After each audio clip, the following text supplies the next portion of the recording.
Thank you, Lou. Hello, everyone. Nice to meet you. I should first of all say, set your expectations. I don't think I can beat a robot dog. There's nothing I can say that is going to do that. What I am going to talk about is the 5 words that are ruining your marketing. As Lou said, I'm here from a company called Schwa. We are a team of writers, essentially, working with brands like these on all sorts of projects, generally starting by coming up with a brand's tone of voice, then helping to train people to use that tone of voice, then writing stuff in that tone of voice, all the while using insights from behavioural science. But before I get into the thick of the presentation, apart from Lou, does anyone know what a Schwa is? Has anyone heard of the word? Heads shaking all round. Not surprising, that's usually the reaction we get. It's the name of the sound That's what we're named after. It's in words like the, memory, supply. It's even in rhythm with no obvious letter corresponding to it.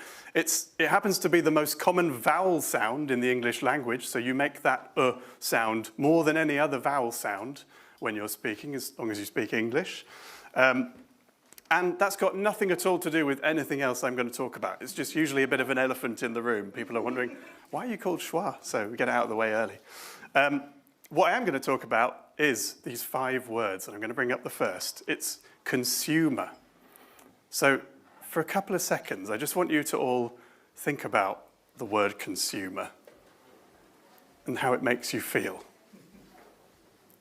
Anyone want to shout out a reaction to the word consumer?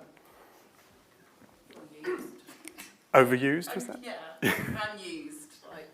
Yeah. Yes, exactly. How you're feeling about that word is how they feel about that word too. I say they, it's us, isn't it? We're all consumers, but referring to people as such is the kind of the problem.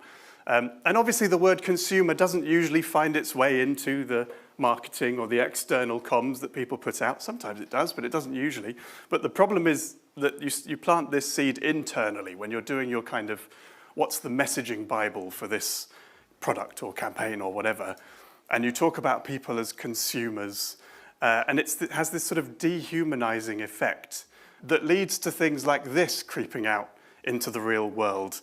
This is from Ocado. The center of gravity at Ocado Group has shifted from our heritage as an iconic and much-loved domestic pure-play online grocer to our future as a technology-driven global software and robotics platform business, apparently, providing a unique and proprietary end-to-end solution for online grocery and an innovation factory, applying our technology expertise to adjacent markets and other verticals.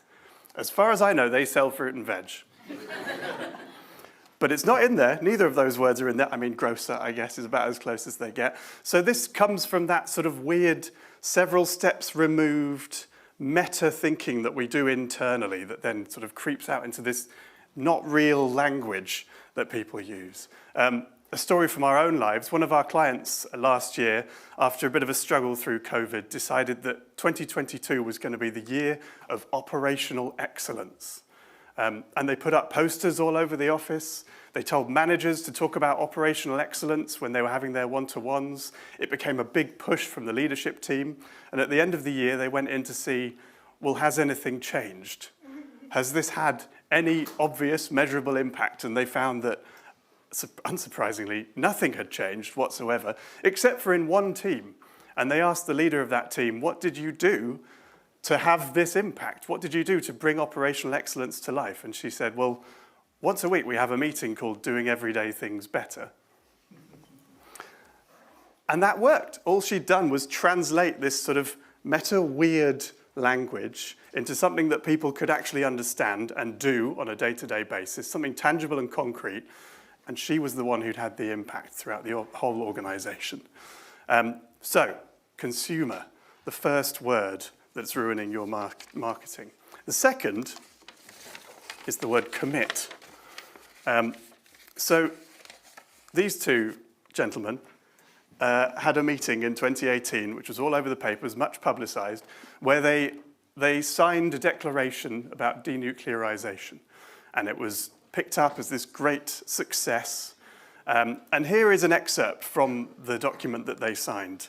reaffirming the blah blah, the DPRK commits to work towards complete denuclearization of the Korean peninsula. What's wrong with that sentence? I've given you a bit of a clue already. It's the word commits. It kind of sounds strong, but actually it's much, much weaker than saying we will completely denuclearize. Not sure that's even a word, but there you go. So this is the commandment, thou shalt not kill. It's not thou shalt commit to not killing. It's certainly not thou shalt commit to work towards not killing, which is the level that Kim Jong-un and Trump went for. And it's certainly not this either. But these these are things called hedges in linguistics. They're weakening words. And the ultimate thing is to say, we will do this thing. But when businesses don't want to commit to that level of definitiveness, they use these hedges like, we commit to doing this thing, we aim to do this thing, we endeavor to do this thing. Sometimes we might do this thing. And it's a weakening phrase. And you think you're getting away with it because commit sort of sounds like a strong word, but it's way weaker than saying we will do this thing. And unsurprisingly, here is a more recent headline, which is very definitive. There's no hedging in that. So, the second word that is ruining your marketing, commit, endeavor, aim to, all of those hedgy words. The next is innovative.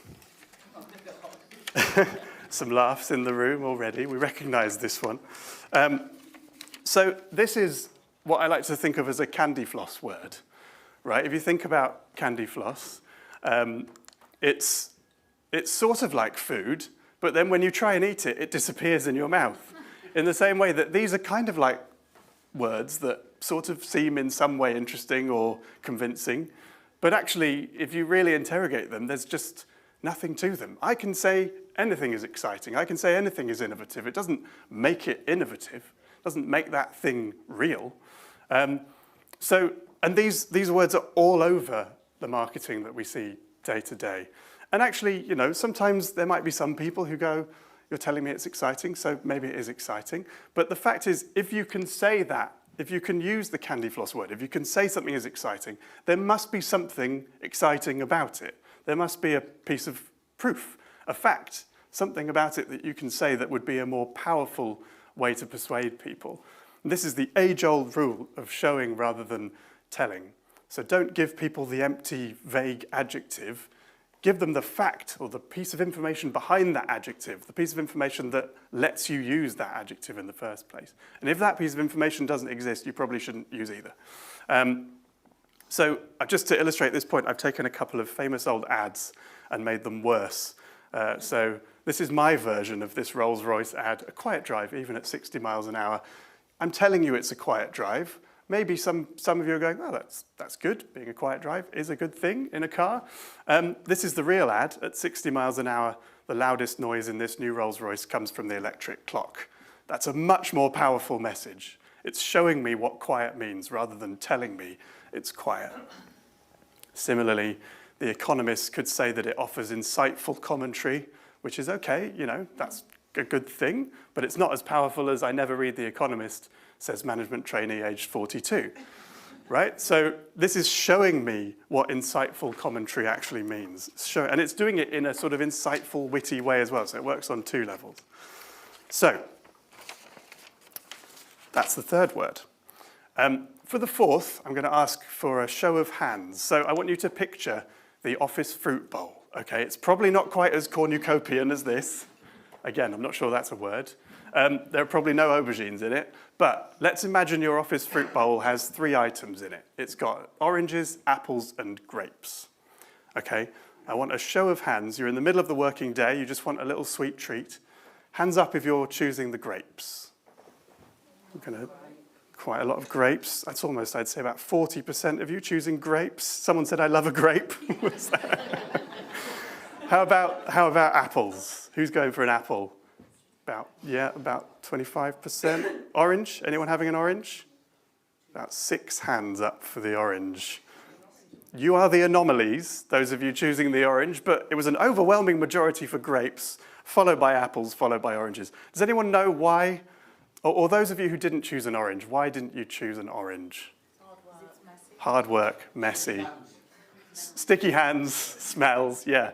Oranges are full of friction, right? We like them. We like the flavour of oranges. If you have too much spare time on your hands and you look at global juice sales by type, I haven't done that. I have done that. Orange juice is way out on top, right? Unsurprisingly, it's a thing. Orange juice is the central juice. So when we reduce all fruits to their juice form, make them all sort of equal, we all like the flavour of oranges more than anything else. But if I ask you, which one are you choosing? No one really was choosing the orange. There are a few of you down there, but not many. So what does that mean? It means that you don't have to have the best product. You just have to make your product the easiest one to consume, which is what apples and grapes are doing. Although I would argue grapes are the best product as well, so I'm with you on that one. So it's why it's so weird that there is so much friction, so much stuff that stops people from reading the writing that they see out there. There's so much friction in the writing we all see in marketing, internal, external stuff, generally in business, and also in road signs. Here's an example. No person shall on a Friday, Saturday, or Sunday, the day preceding a public holiday or on a public holiday, drive or cause to be driven between the hours of 6 p.m. and midnight, a motor vehicle which exceeds 10.5 meters in length in all main roads. That's a road sign. People are driving past that at speed. And they're meant to understand it. So yeah, that's a piece of writing that is just absolutely full of friction. It makes it hard to read. It's written for the writer, not the reader. The writer has gone, well, I need to get all of these points across. It doesn't really matter how I get them across. As long as they're all fitting into this massive sign, I've done my job. But that's full of friction, makes life hard for people. Just want to introduce you to this guy, Jakob Nielsen, who you've probably heard of, usability expert, I guess. One of the insights he has about people who are reading, I think it's about people reading online, but it sort of applies generally. These are the people you're dealing with. They're lazy, selfish, and ruthless. So everyone reading our marketing messages is lazy, selfish, and ruthless. So we can't expect to just put the message out there and they'll read it and consume it and absorb it completely. We've got to write our messages that makes that as easy as possible for people. We've got to make them clear, short, a little bit interesting, a bit like this sign. Admittedly, a lot of the heavy lifting is in that image of a pigeon with a severed finger. But the words tell you exactly what you need to know really quickly. It's interesting that you can see below, please don't feed the birds, the more generic sign. Looks a bit older, looks like it's been there, it wasn't working, so they tried something new. And I bet that's working a lot better if we define working by people taking pictures of it and putting it on Instagram. So yeah, the fourth word, I should say, is ensure. So this is an example of just one of those words that is unnecessarily complicated, unnecessarily full of friction. Can anyone think of a word we might use instead of ensure? Or two words? Guarantee. Guarantee is a very confident way. I've heard of make sure down here as well. Yeah, so I guess make sure is the most direct translation of ensure. The team from Inspired this morning didn't say, please ensure you help yourselves to pastries and coffee during the breaks. They probably said, can you make sure you fill yourselves up with coffee. That's a weird way of saying that, but you know what I mean. A more natural, everyday way of making that point. Let's do a little shout-out game. How about require? What could we say instead of require? Need. In order to? To. Just get rid of those first two words. They're completely redundant. Provide. Give, yeah. Utilize. It's very quick. I'm with you, I hate utilize. Utilize is my least favorite word. However, but, yeah. This, thought that would flummox you a little bit. This is a weird niche one, but often the word this just feels weirdly formal. Here's an example. We are committed to, there's that committed to again. We're committed to providing a high level of customer service. If you do not feel we have delivered this, we would welcome the opportunity to put things right for you.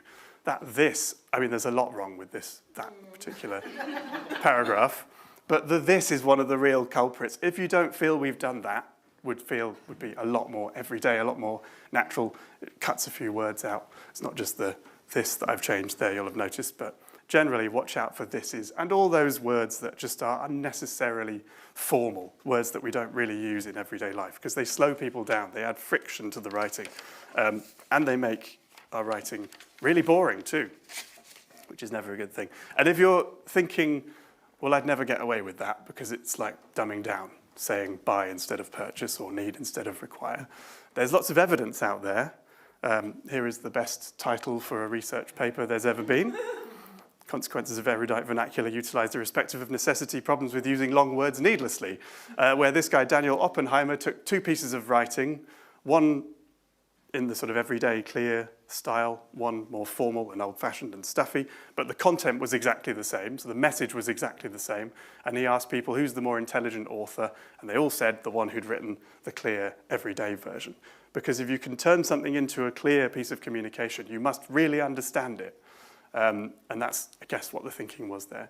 There's also, I'll skip over this one, but there's a really interesting study in Blink by Malcolm Gladwell, probably some of you have read it, that shows that surgeons who use more everyday language, less jargon, more sort of have a better bedside manner in their communication, are less likely to be sued than their counterparts who are a bit more sort of jargony and cold and clinical, to turn a phrase. The fifth word that's ruining your marketing, maybe surprisingly, is happy. So this is a weird niche bit of sort of psychology. There's a professor called Professor Liz Stokoe who found, and this was in The Guardian a few years ago, you might have read about it, she found that when she analysed calls made by mediators to potential customers, there was one word that seemed to convince people to take up the service. So these were salespeople trying to sell mediation to people who didn't want it. And there was one word that seemed to turn no's to yeses. And that was the word willing. Willing got people to agree more rapidly and with more enthusiasm. So if you asked, are you willing to do mediation, rather than, are you happy to do mediation, or do you want to do mediation, or could you do mediation, or whatever, the willing seemed to sort of have a magical effect of getting people to agree, getting people to go from no to yes. So it's just one of those words that seems to have a sort of extra powerful impact. There's another example of this from a few years ago where some more researchers decided to do a little study, a little piece of research where they got people to queue up to use a photocopier. You'll see it, they're referring to it as a Xerox machine because it was a US-based study. Queue up to use the photocopier and use certain different statements to try and cut in line to get to the front of the queue. These were the statements people tried. Excuse me, I have 5 pages, may I use the Xerox machine? Excuse me, I have 5 pages, may I use the Xerox machine because I'm in a rush? Excuse me, I have 5 pages, may I use the machine because I have to make copies? Which, that last one is weird because everyone in that line has to make copies. But this is what happened. The first one, 60% of the time, they managed to cut in line. The last two, 94 and 93% of the time. So she put it down to the word because in this study, because you've given a reason. You've given people a why for why you need to get in line. And also what's interesting is that the reason doesn't even have to be a real reason. So the word because kind of has this magical power. It seems you're tricking people into thinking you've given a reason, so it just sounds a bit more real. It sounds a bit more persuasive. So, happy is the next word that's ruining your marketing. And there are loads of, so this is all from psychology. Another thing that we do at Schwa is a bit of behavioural science. There are loads of these biases. A few nods in the room. If you're aware, in the world of behavioural science, there are lots of just things that people have in their minds that make them make certain decisions. And if you're aware of what those things are, you can use them to make your marketing fit a bit better, to make it more powerful, more impactful. And one thing that they like to do, and one thing we like to do as a business, is measure what we're doing. So if we rewrite a piece of marketing, we then see, well, did more people sign up for an account? Did more people buy that product? Did more people call the call center, whatever? Rather than maybe focus grouping it and asking, did you like this message more than that one? Which sort of tells us something, but not necessarily whether it's an effective piece of communication. And that's a discipline that's come from this psychology, from behavioral science. We've got all of these results from our clients. I won't bore you with all of those now, but just to say, if you can really have a tangible impact on whatever thing you want to measure just by changing the language, just by changing the tone, using more everyday language, and using some of these little insights from behavioral science too. There's a bonus here. The fifth, 5.5, don't know how to say that, word that is ruining your writing isn't a word at all. It's a concept. And there is this thing, we talk to our clients about it a lot. They react a little bit to anything that feels negative a lot of the time. There's this sense that negativity is generally a bad thing.